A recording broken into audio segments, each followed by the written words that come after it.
I talk a lot about food sensitivities and the elimination diet process, especially in hormone coaching, because most midlife women have some gut dysbiosis. That just means imbalance, so that you're not really able to process the same foods the way you used to be able to. And that is because there is a direct connection, a direct correlation between your hormones and your microbiome. The way your estrogen is processed through parts of the microbiome are going to impact the way the rest of it works to process your foods. Estrogen decline also it impacts everything. It slows everything down. There can also be a outsized cortisol stress response that is causing motility issues that can lead to constipation and bloating. But then there are other hidden food sensitivity signs and symptoms that I wanted to go over in this video, because often I'll talk to a new client and they'll say, "Oh, I really don't have any foods that I can't eat. I'm pretty okay with everything." And that's because they don't get an automatic stomach ache. I've been lactose intolerant for about 15 years, and I've known the whole time that if I eat ice cream, I am making a choice to suffer. I know that there will be a stomach ache the next morning. There is no questions asked. So that's a very obvious food sensitivity, and I know enough to stay away from it.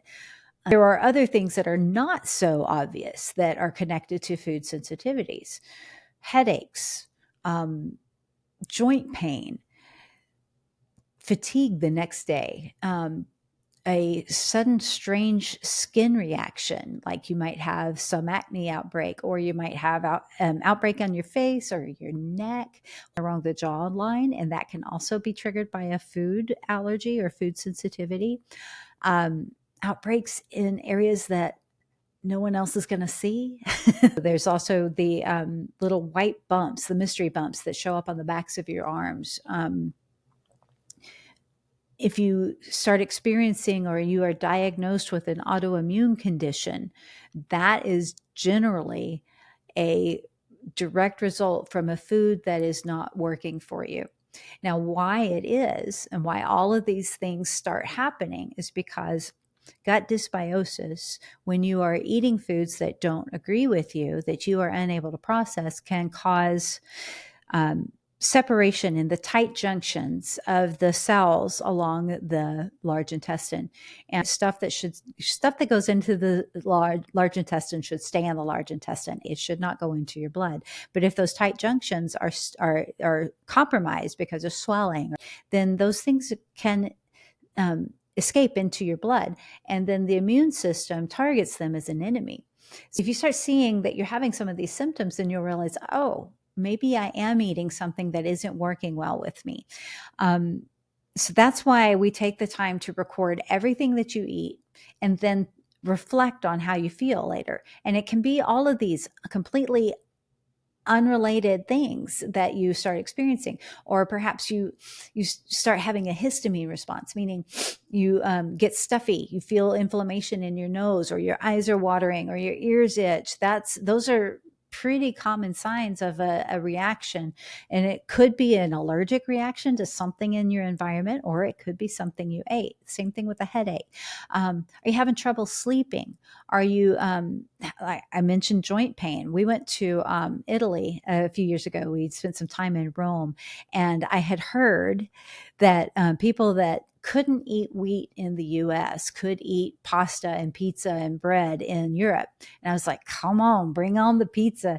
And within 2 days, I could barely walk because my shins hurt so bad and my ankles were killing me. So I had to back off of the pizza and the bread. It was such a shame. I was in Rome. I was able to substitute it with risotto and other amazing dishes, and I felt so much better. I mean, we were walking 10 miles a day to tour the city, so it's really, didn't have time for that kind of joint pain. So when you see, though, those kinds of things, like you're just so fatigued, or your joints hurt, or you're not recovering from your workouts, or you're having disrupted sleep that is new, it's possible that a food is the culprit. And it doesn't matter if it's a food that you've been able to eat your whole life. Stop and think about that. It doesn't matter if it's a food you have been able to eat your whole life, because your hormone environment is changing, and the changes in your hormone environment are impacting your microbiome, which is how you are able to digest the foods that you eat. So that's why we do this whole record and reflect process. And then we follow it up with an elimination diet. The elimination diet basically takes out common offenders. And I'm going to be following up this video with a document of things to avoid during an elimination diet and things that you can eat in abundance to satiety, or, just as much as you want of it. And then we'll reassess after 3 weeks. After we've taken all those things out, then we'll look at are your skin rashes cleared up? Are you still having headaches? Are you having trouble sleeping? Do you have any gut issues? You may possibly start losing weight during this process, and that's fine. That's not our main motivator here. We're looking for a way to heal your gut so that the things that you do eat are good for you, and so that your gut is no longer fighting you. So check out those documents, and by the end of the 3 weeks, if you're still having some symptoms, we'll be able to trace some of those symptoms to other things. I'll give all of that information as we go. You may think you don't have food sensitivities, but if you start looking at the more obscure symptoms, you'll probably find them. And you'll also notice, once you get down to brass tacks and you're eating just healthy whole foods, you'll realize, man, I didn't realize how bad I did feel when I was eating all the processed foods or the foods that are not working for me. And the thing you got to keep in mind is, something that might be healthy for most people may not be healthy for you. I've discovered lately that I needed to cut back on a lot of the vegetables that I was eating, because plant foods just don't work with my system as well.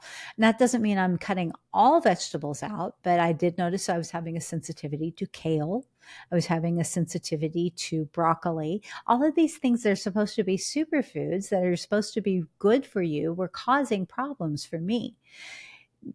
That's why we want to make sure that we're taking an individualized, customized approach to what works for you, because what works for me won't necessarily work for you, and vice versa.